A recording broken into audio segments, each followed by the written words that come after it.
Hi YouTube, welcome to the Pagan Perspective. This is Wednesday, Subs Week, and I'm your host Megan.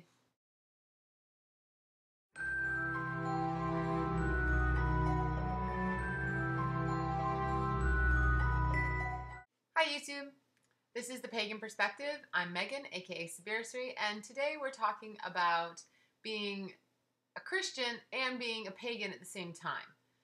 Sort of a juxtaposition, if you will. So the original poster, it was read before in the previous video. It's a longer post, but the general gist of this is that this person attends Lakewood Church. They really love it. It's something that they get a lot of fulfillment from. They really are into it. At the same time, they also are pagan, and they don't want to give up their pagan beliefs, and they're wondering if they can be both a member of the Lakewood Church as well as a pagan, and if they contraindicate somewhere. So I think what's important here is to remember that everyone's different and that there's always going to be different opinions on stuff. So though I think the previous poster was correct in saying that there are some, not so great arguments, I don't necessarily believe that all of the arguments are invalid. I think that we really need to keep an open mind and really look at sort of anything that somebody could bring up as a potential issue here, because this person clearly is wondering about it. And though I believe that you can do both if that's what you choose, because to each their own, and that's great, I also am a little bit concerned about the poster or the question asker. Poster, question asker. I'm not sure how that works. But what I'm concerned about is that the person who asked the question stated that unless this person was asked directly about their beliefs, they wouldn't go around talking about their pagan beliefs within the Lakewood Church. This was a red flag for me, because if you are anywhere in which you do not feel comfortable being open about yourself, any part of yourself, for fear of some sort of judgment or retribution, to me that's a red flag of a place that I wouldn't want to be. If a place is going to be so judgmental that they would not accept you for who you are in the totality of you, that makes me question how great of a place it is. Now, you might be getting lots of spiritual fulfillment from it, and that's wonderful. And by all means, keep doing it. Do what you want. It's just a red flag, and it's something that in my own life and my own practice, I would look at really closely, because to me, that's something that's not meshing. If I'm not willing to say, yep, this is who I am, there's something wrong there. And maybe it'll take a while. Maybe it'll take time for you to come to terms with it and be open and honest, and that's okay too. We don't have to do everything on a time frame. However, it is something that I noticed and was a little bit concerned about. Also, I think what's important here is to really look at what Lakewood stands for. And that's a little bit concerning to me, because one of the things that Lakewood says that they believe is they believe in the Bible in its entirety as it is written, word for word. That it is the word of God, quote unquote Christian God, and that it's completely true.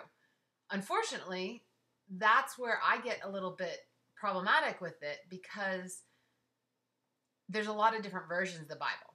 So if it is true, every single word of it is true, and it's the word of God, then how come there are so many different Bibles that all say slightly different things, or include some things, or don't include other things?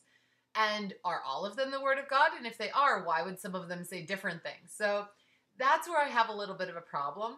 Also, I have a problem with one of the main things that's in the Bible, and that is one of the passages in the Bible that says, "Thou shalt not suffer a witch to live."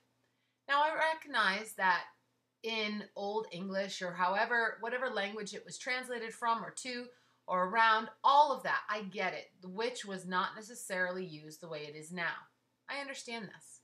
However, if this church, Lakewood, is taking literally every single word from the Bible into modern times and translating it literally that same way and following it word for word the way we use words today, that means that they think witches should die.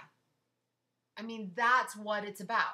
Do I know if that's what they really feel? No, of course not. And I really hope they don't, because that would really not be a great thing for them. I think that would be probably pretty close-minded. However, anytime that they state something like, we believe every single word as it stands, word for word, I get a little bit hair on the back of my neck, oogie feelings. The other thing that I have a real big problem with is the idea of sin. So this is a personal belief. I think I've mentioned before, I'm a hereditary witch. This is how I was brought up. I do not believe in sin. I do not believe in hell. I do not believe that there are things that we can do that are against, some big God or God. I don't believe that. And so the idea that any one person could have died for sins, or that there is even sin to begin with, I have a real problem with. So for me, I see a real juxtaposition with the two faiths. Does that mean you can't practice both of them? Absolutely not. To each their own. Practice what you will. I think it's different too that you are saying that you're pagan. Perhaps you're more neo-pagan. You said you were raised fundamentalist, so you weren't raised in a pagan faith. More than likely not a hereditary faith, but I could be mistaken.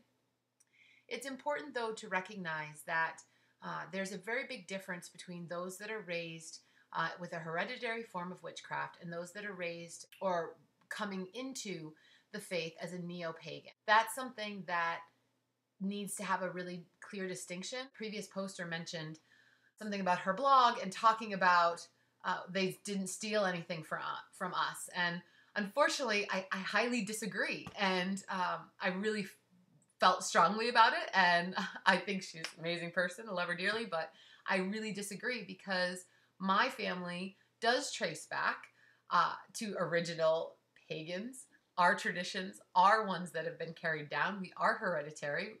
We had those traditions before the Christians did.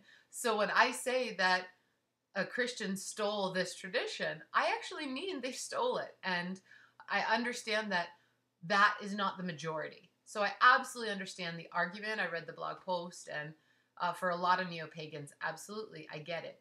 However, it doesn't apply to all of them. So just keep that in mind.